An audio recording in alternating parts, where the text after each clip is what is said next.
Hey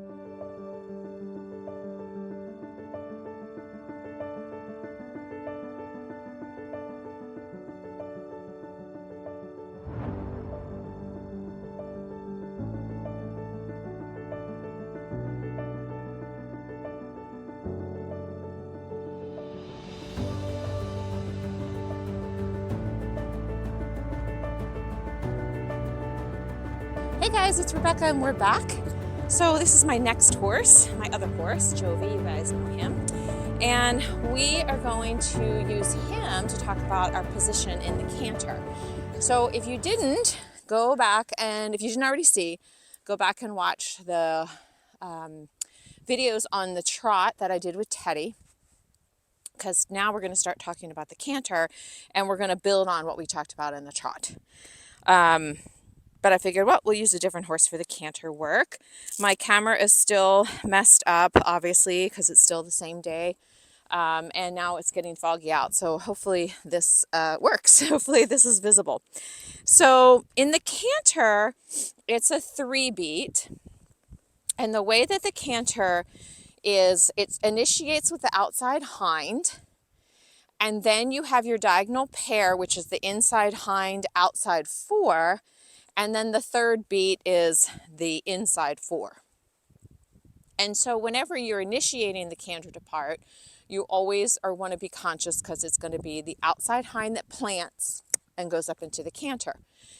Your seat position is going to be where you have one leg that's like at the girth and the other leg is behind the girth. So when you think about your pelvis, in the trot more, you're going to want to keep your seat bones even unless you're doing lateral work, meaning one's not going to be in front of the other. But in the canter, the inside seat bone is going to be in front of the outside seat bone a little bit, okay? At the same time, you're going to be doing this, this like swooping motion with your seat. It's actually like a J motion. Because if you let it swoop too much, you're just going to be leaning back and your pelvis is going to be going out in front of you, and it's going to just drive the horse onto the forehand. And how much of that recirculation of the energy, because your seat's going to kind of do this circular motion, and if you need to amplify the up part, you're going to kind of like internally isometrically contract, so you lift yourself up. You're obviously not lifting yourself up out of the saddle, but you're going to lift up. And then if you need to drive more, you're going to accentuate the part that's like the J part. So it's like J up, J up, J up. A lot of people have, and that's like the motion of your seat. A lot of people have problems in the canter in that they get too tight in the hip flexors, and then their upper body moves too much or their lower body moves too much, okay? So again, it's just like we talked in the trot. You have to have that flexibility of your hip flexors, but you also have to have control of your hip flexors, because you're not just letting them fly. Then when you see that, you'll see someone who really like scoops their seat, and I'll try and demonstrate that when we get into the canter. What are you doing? Look at my foot.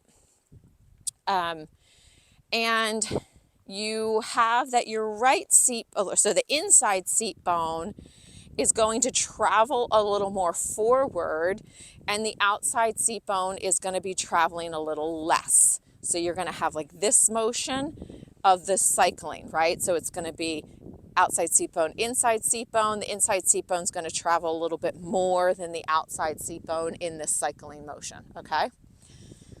Let's see, what else? Obviously, you're still working on your alignment. You're still in that kneeling position. You still have your core engaged. You have your front body and your back body the same length, and your head stacked up on top of that. You have the weight in your elbows so that you're carrying your hands. Of course, you want to have that elbow, wrist, bit alignment, where it's almost like you're riding them with like your pinkies on the bit. Yeah, and it's that there's a lot that you can do with the canter, because of it's a little more lateral of a movement than the trot. So let's get going, because if he stands around too much, he gets lazy. So let's get going. Let's do a little bit of canter work, and I'll try and talk through as I'm riding, and hopefully you guys can see, and then we'll come back and have a little discussion in front of the camera again. Okay, so I'm going to push my inside seat bone forward as I cue with my outside leg. And then my seat bones have this circular motion. It's not so much that you really see it because it's just me kind of going with the canter, but my seat bones have this circular motion. And it's like I'm engaging in and going forward, engaging in, going forward. How much I allow my seats to go forward is how forward he goes. How much I allow my seat to go up is how much he goes up. I'm not just sliding my bum. See, that's like driving and sliding my bum. I'm not doing that. But I do have this relaxation in my hip flexors that allows that canter to kind of happen underneath of me. And it is that J, J, J, J, J motion. And if I want to go a little bigger, I accentuate the forward and I drive a little bit with my legs. If I want to go a little smaller, I accentuate the up and I keep my leg on him so he doesn't die.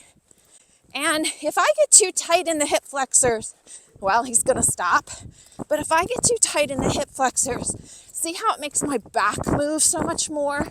Because my pelvis isn't swinging. So part of staying quiet up top is that your pelvis stays swinging. And then I let my legs like go down, down, down, down, down, down, down, down, down.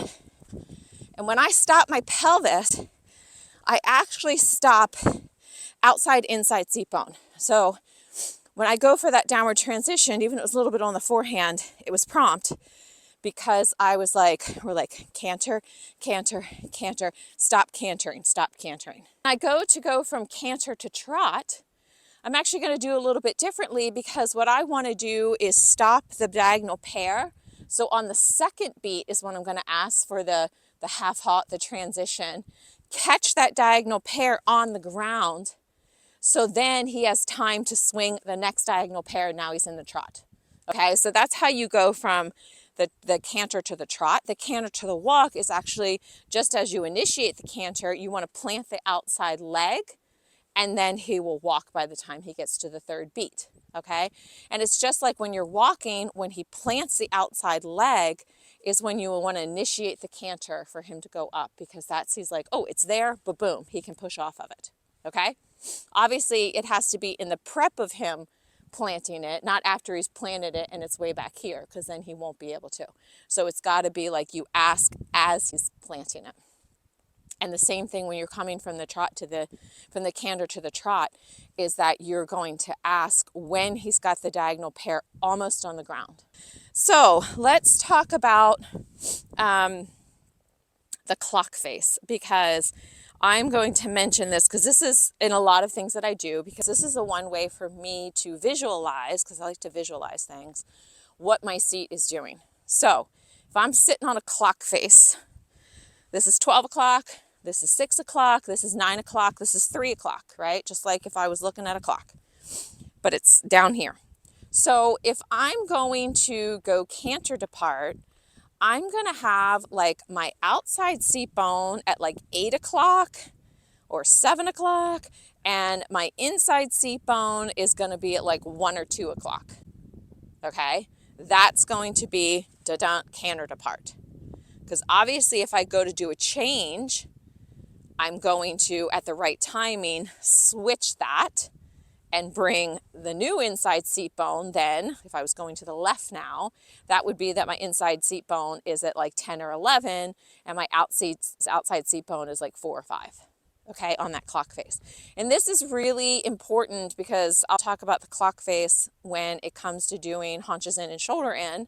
So we'll talk about those videos in the future, and understanding where your seat bones are positioned is really helpful. And the clock face really nicely describes that. So it's like you're sitting on a clock and that's what your Because there's times when I will say that I bring my seat bone in and forward, not necessarily in the canter, just in general, that I'm bringing my seat bone, like my right seat bone, in and forward. I'm bringing it closer to its midline and toward 12 o'clock. I don't know if you can see that in my pelvis. Let me try it on this side. So I'm going to bring my seat bone closer and then toward 12 o'clock. Okay. So when I say that my left seat bone sometimes gets stuck a little back, my left seat bone has a tendency to kind of get tight into the midline and stuck like at the clock center. And that doesn't do me any good because I'm like in the middle of the clock and I can't really influence them. So I always have to tell myself, oh, my left seat bone, if it needs to come on more, it needs to come a little bit forward because I want to kind of hold it a little bit back and tight. I'm left-handed and it needs to come, like my seat bone needs to come a little bit more to like toward 1 o'clock when I do that. And I mean, not toward 1 o'clock, toward 11 o'clock when I do that instead of like just toward the center of the clock.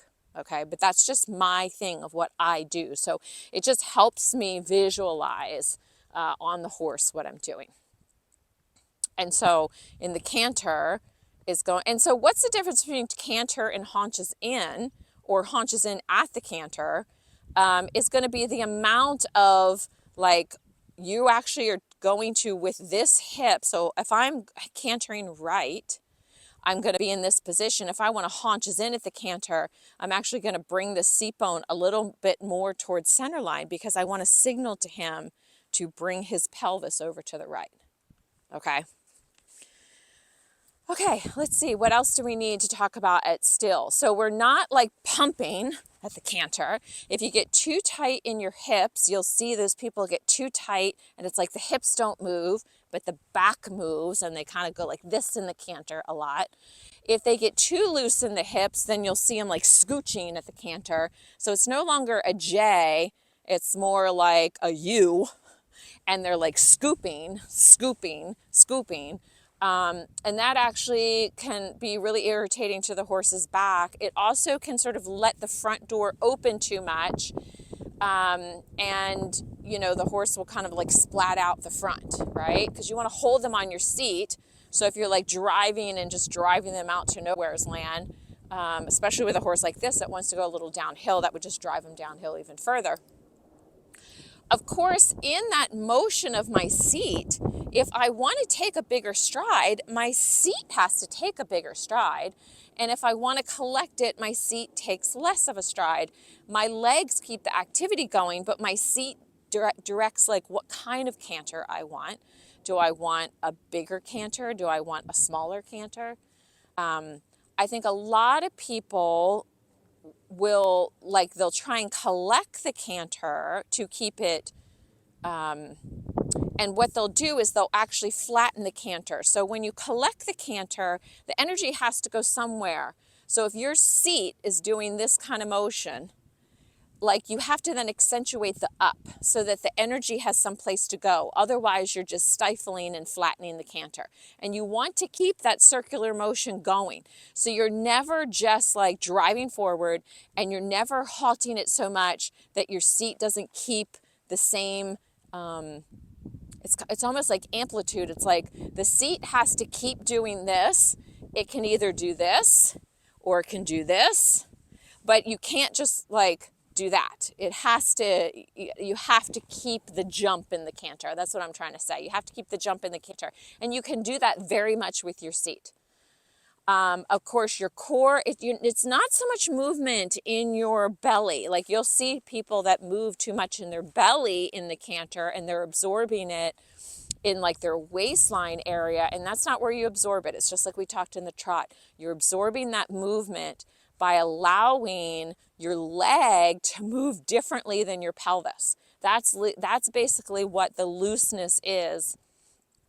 And, you know, when I say that, you have to keep the flexibility in your hip flexors because that's your ability to separate what your leg is doing from what your core is doing. If you're tight in here around your hip flexors and around your hips, then everything that your core does is what your legs will do. You will see that because you see it more in men they get a little tighter in here, and you'll see that they bounce more in the trot. Not all of them, but like if you're going to see a bad sitting trot on a man, it's usually because they're too tight in their hip flexors, and they like bounce, and like the legs and the whole body bounces as the horse goes along. So that's why it's important to keep that looseness. But it's not so loose, like I showed, that I'm just flopping around. It's a very precise looseness, is what I said about in the trot videos, that everything with your position is about being soft somewhere very precisely, very intentionally, and being very strong someplace else very intentionally. There is this dynamic of being able to pull your leg out and away from the horse, rotating your thigh inward. That isometric contraction is there no matter what looseness I have in my hip flexors, okay? And that is like, that isometric, like kneeling position, and I would land right on my feet. If the horse just flopped out from underneath me and disappeared, that I would land on my feet. I have that sort of Tai Chi position, and that requires some muscle tension to hold that, and also to hold the inward rotation of the leg. So I'm not like this. I've got my knees against the saddle, but I'm not gripping. A lot of people start to do that, and then they grip, and then as soon as they grip, this is what tightens your hip flexors, and then your butt has to come out of the saddle a little bit in order to in order to like stay in the saddle, basically. It's because you're gripping so much. The other thing you'll see is that people have too long of stirrups, and then their hip flexors are always as far extended as they can be, and then there's no way for the pelvis to move. So this is why a lot of people say, like, especially when you're starting out, you have to be able to put your stirrups up so that you can have that movement of your pelvis, especially if your hip flexors are tight, because you won't be able to have your leg long and be able to keep the hip flexors. Because if I was just to totally do this, where I can't move my hip flexors any more open than this. This is like 100% open. So if my stirrups are too long and my leg's down here, I don't have any place for my hip flexors to go forward. They're already at max extension. So then how am I going to follow his movement? So that's why it's not always about having a really long leg. Obviously, in dressage, we ride with a longer leg. What? You want to get in on this? We want to ride with a longer leg, but you have to have bends in your joints so that you can absorb movement.